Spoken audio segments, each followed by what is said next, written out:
Welcome back to my channel.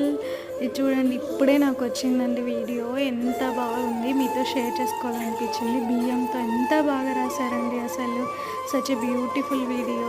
ఆ బియ్యంలో మళ్ళీ శ్రీరామ అని రాశారండి. వాళ్ళకి ఎంత ఓపిక కదా అసలు. జస్ట్ నాకు ఒక పాట పాడాలనిపించిందండి.